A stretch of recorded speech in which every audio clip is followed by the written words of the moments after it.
All right, guys. Thanks for hopping into the first Edulastic read aloud. Again, this is just to let you guys hear these questions read aloud. I know that this helps a lot. I think it's a great idea to watch this before going into one of the video notes. That way, you kind of are prepared with some of the vocab and types of questions that you're going to hear.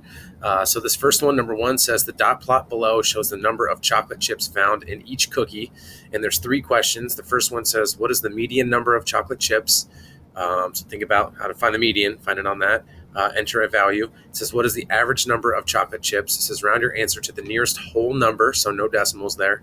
And then what is the minimum number of chocolate chips that were found in a package of cookies? So that's all for question one. You'll see here question two, it says, use the following diagram below to answer the following questions, parts A through D. So here we have a distance driven for car rentals from Hertz in March. So we have a company named Hertz. This is how many miles each of these cars were driven in the month of March. You see here's the number of vehicles. You see here on the x-axis the distance in thousands of kilometers. Here's part A. It says how many vehicles were rented from Hertz in the month of March. So we want a total. How many vehicles? This graph is March. How many vehicles were rented in March? Part B, how many more vehicles were driven between 500 and 100,000 kilometers than between 250 and 300,000 kilometers? Okay. Part C, how many vehicles were driven less than 200,000 kilometers? So you find that up there. How many vehicles were driven less than 200,000 kilometers? Part D, how many vehicles were driven at least 200,000 kilometers? Okay. There's question two. Question three says, in the spring, Sarah planted a tomato garden consisting of 12 plants. The number of tomatoes harvested from the various plants is as follows. So she has a plant that has 6 tomatoes, 8, 9, 5, 6, 8, 12, 0, 6, 8, 4, and 8. It says represent this data using a dot plot. So click where those values belong on a dot plot. That's all, and you can move on. Question number 4, it says use the box plot below to fill in the blanks to the 5-number summary below. So here's your 5 numbers for a 5-number summary. Your minimum, your maximum, your median, your first quartile, your third quartile. Tell me up here, where are those things? I want 5 numerical values right here for number 4. Number 5, it says the histogram represents the amount of money employees put into a savings account.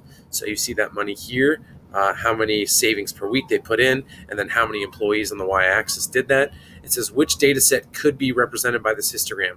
So find which of these 4 things is actually the data that was put onto this histogram here.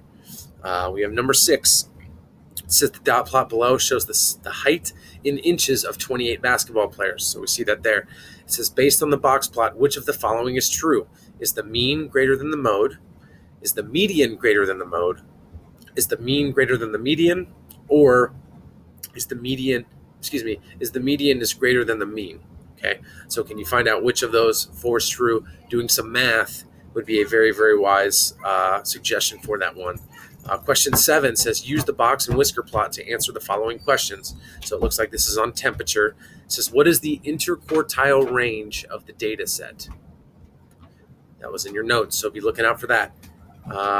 Question number 8, it says the box plot displays the temperature of saunas in degrees Fahrenheit. This is asking what is the median temperature in degrees Fahrenheit. So look up here, which of these spots is representing the median.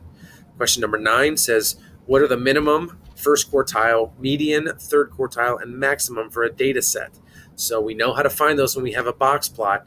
Maybe not a bad idea to take this set of data and create a box plot on our own, piece of paper on an app, and that'll really help you find these. You have some options here. Very good idea to draw that before and finding out which of these answers is true. Last but not least, it says the histogram below shows the length in minutes of movies shown at the Noble Cinema last month. So how long these movies are in these intervals down here on this histogram, and then the y-axis is showing the number of movies that were those length. It says based on the histogram, which of the following is true? It says the median movie length was between 105 and 109 minutes. It says the majority of movies were 130 and 134 minutes. It says there were a total of 12 movies that were less than 100 minutes long, or the number of movies shorter than 105 minutes was the same as the number of movies that were longer than 104 minutes. Okay, some things to think about. Thank you for following along. You are good to either start watching the notes or check out this practice. This is here if you would like to hear anything again. Awesome. Thanks for following along.